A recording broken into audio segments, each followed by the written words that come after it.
migrant guilty of murdering an asylum hotel worker. He stabbed her with a screwdriver and then danced as she lay.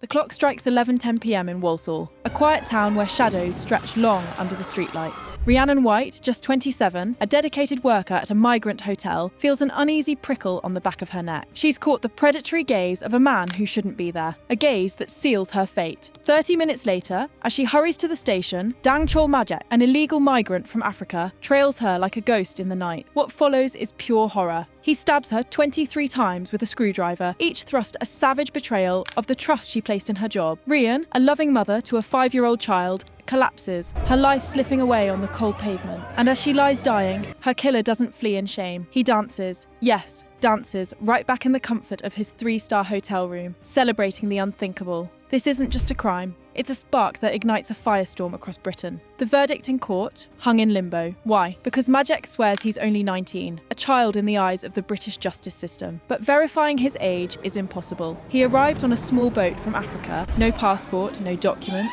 just bold claims and a system too trusting to question them deeply. The deadlock exposes the cracks. How do you judge a man whose very identity is a shadow? Word spreads like wildfire. By 1 a.m, crowds begin gathering outside Parliament. Their voices roar with fury. Starmer must resign. Now, they chant, fists raised against the night sky. Keir Starmer, the Prime Minister, emerges with a statement that's as hollow as it is predictable.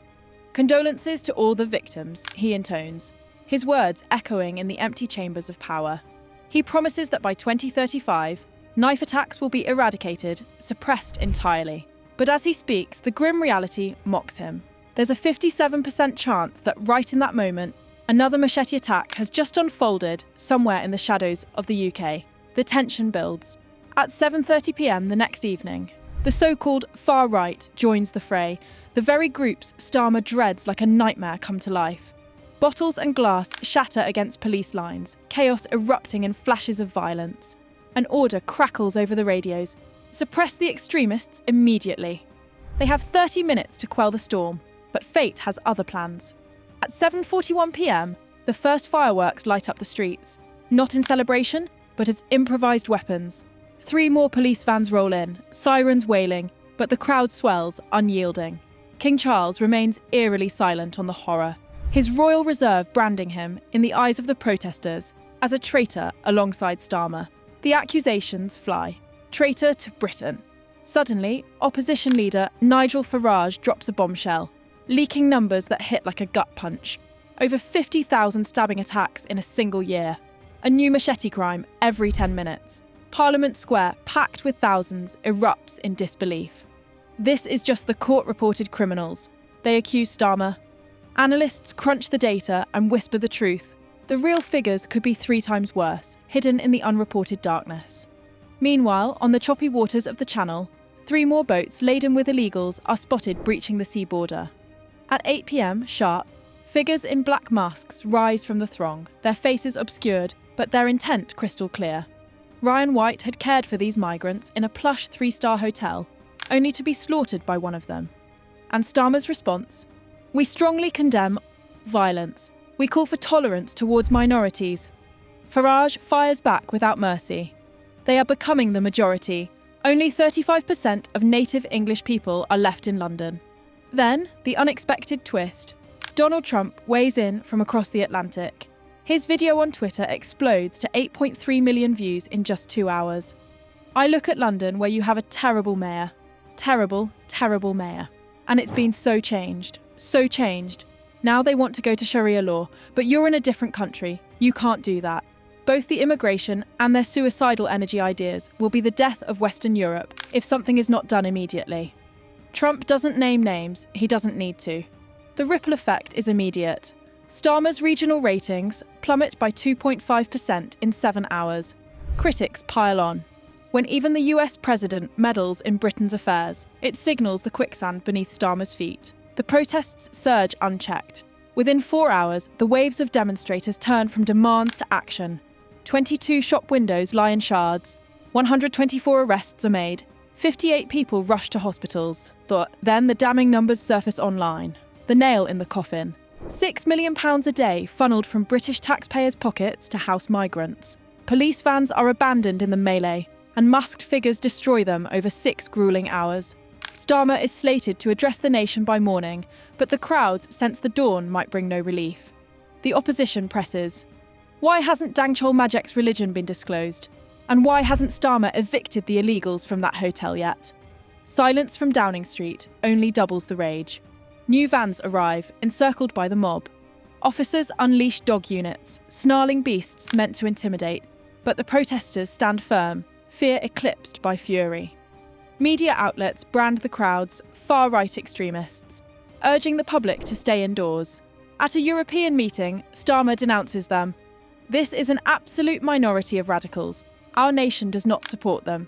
European leaders applaud Britain's openness and tolerance. But from London to Belfast, the cry is for a total overhaul of the laws. In today's Britain, carrying handguns, knuckle dusters, or even pepper spray is strictly forbidden. The law strips you bare against aggressors, leaving vulnerability as your only shield. Nigel Farage calls for sanity. Allow women to at least carry pepper spray. Picture it, a young girl confronted by a hulking man charging at her, bellowing in a foreign tongue. Her legal options? Call the police, if they answer. Run, if she can outpace him. Or scream, hoping someone hears. The opposition demands Britain emulate the US Second Amendment, where self-defence is a right, not a felony carrying 6 months to 10 years behind bars. In the UK, under the Firearms Act, possessing pepper spray equates to toting a prohibited machine gun. It's madness. Americans invoke the Cussel Doctrine, using lethal force against home invaders. Brits, legal experts wryly advise feigning sleep during a burglary. Let them ransack your home, fight back, and you might end up in cuffs. Leaked stats drive the point home. In 2024, nearly 76% of burglaries went unsolved. Police arrive too late, if at all. Yet catch a defensive tool on you and conviction is near 100%. Only the law-abiding are disarmed. Farage thunders. The state has broken its contract of protection. If police can't arrive in seconds, citizens need tools to survive. The crowd chants that reasonable force is a snare, citing cases where homeowners endured years in court for harming intruders. The demand rings out, legalise non-lethal defences now. Why treat a CS gas canister like a weapon of war?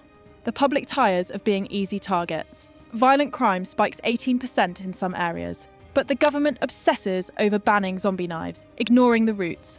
Opposition leaders warn, without legal defences, vigilantes will rise. Then the numbers explode online, not speculation, but cold data. 50,000 stabbing attacks yearly. Let it sink in. A war zone on home soil. 210,000 sexual assaults. Do the math. A knife crime every 10 minutes. As you sip your coffee, another victim cries out, defenceless by law. Police vanish in the overload. Emergency lines buzz endlessly. And prisons? At 99% capacity, gridlocked. Starmer's fix? The SDS-40 scheme derided as betrayal. 40,000 criminals released early to free space. But for whom? As British offenders exit, boats bring unvetted replacements. Up to 1,000 illegals cross daily. Coast Guard overwhelmed, hotels bursting, cells cycling in chaos. The government claims control. Data screams otherwise. Released prisoners prowl streets anew. Boats deliver unknowns. Infrastructure buckles. Citizens feel like prey in anarchy masters red tape.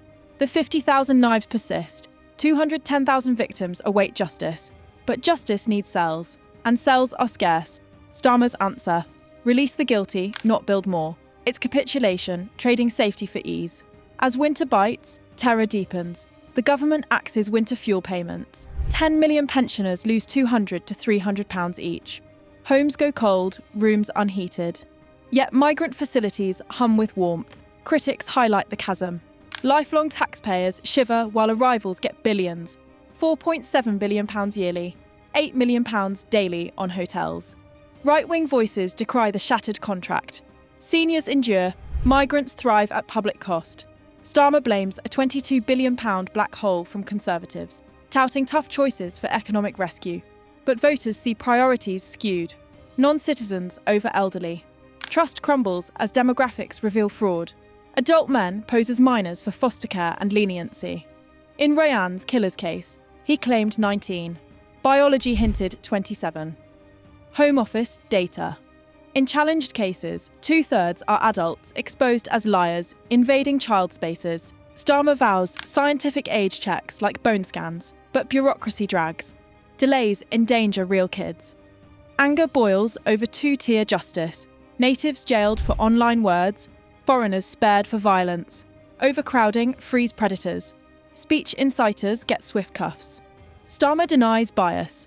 Law applies equally. To him, online hate equals street bricks. But public sees selective blindness, fear of mobs, hatred of critics. The administration chokes on hidden data.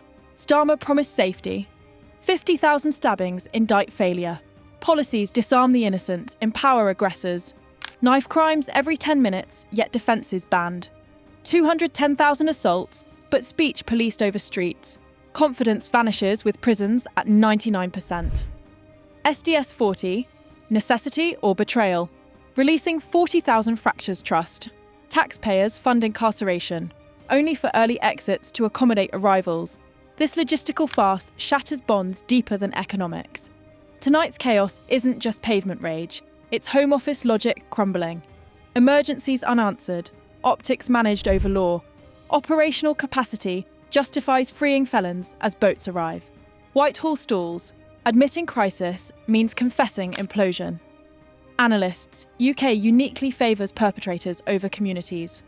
Violence erupted from ignored warnings. Releasing prisoners spikes crime. Memos sidelined, stats ignored. Risks manageable, but families vulnerable. Citizens lock doors, state fuels overcrowding. Leadership solving via releases forfeits protection duty. Legitimacy erodes through administrative surrender. Ministers plead necessity. Voters see decline management, not order enforcement. If the system can't house criminals or secure borders, the innocent bear the sentence. As temperatures drop, political heat soars dangerously. The government demands loyalty from its citizens, yet acts as if it owes them nothing in return. The streets pulse with unrest, a nation on the brink, waiting for the breaking dawn.